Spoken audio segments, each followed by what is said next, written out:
So I thought I'd do a video. I guess this is my first introduction into YouTube. So there you go. So if I start off at the front,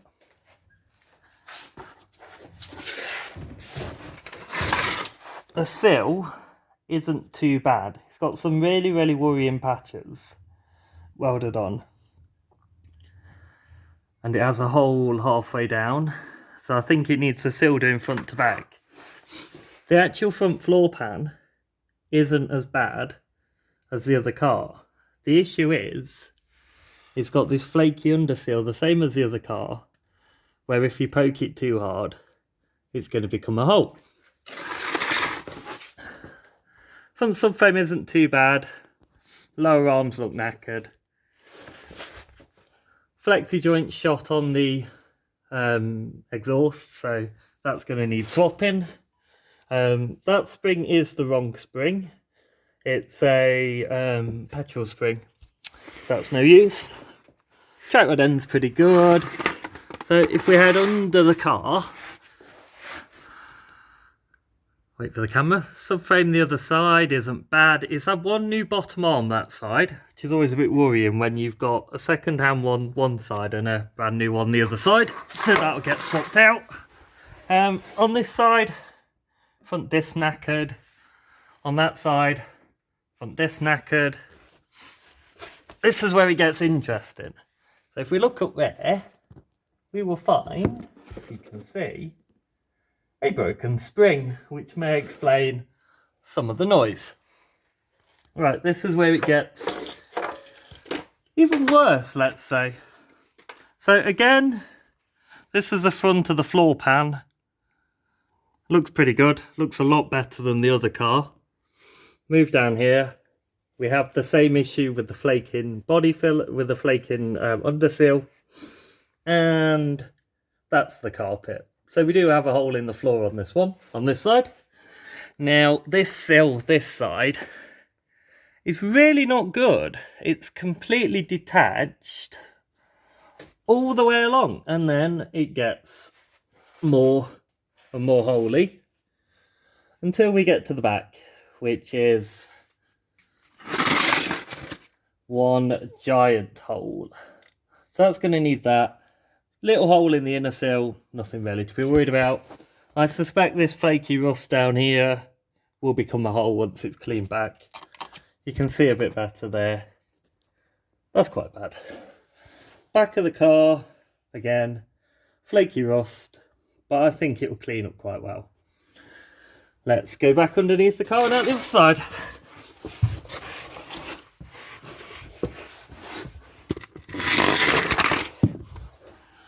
Exhaust system, except for the flexi, actually isn't too bad. It's an original exhaust, but it's not completely rotten.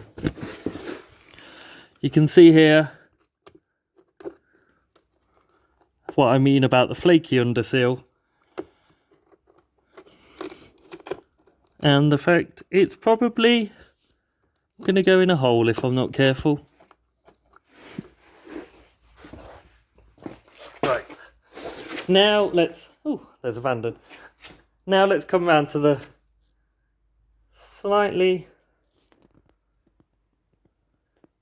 not so good news.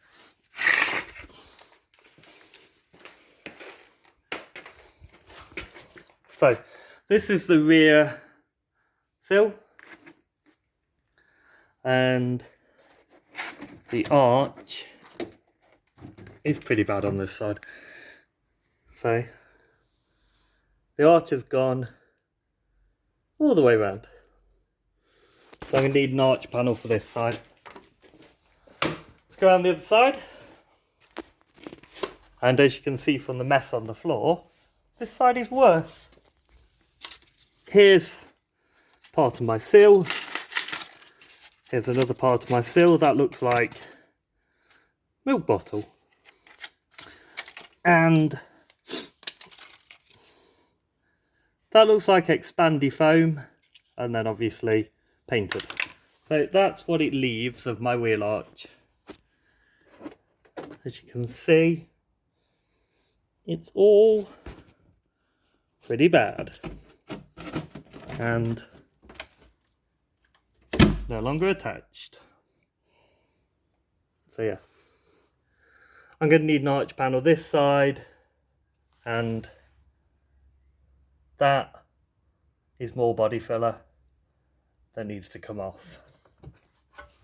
In terms of the interior, I think it's pretty nice actually.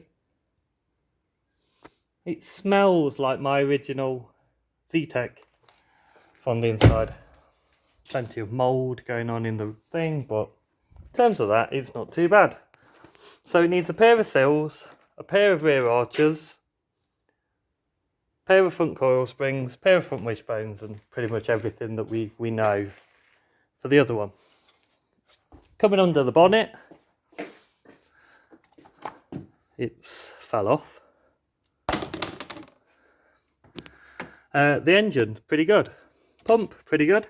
We have a leak from one of the pipes, and there it is. That's the leak, and as you can see, that's the mess it's made. And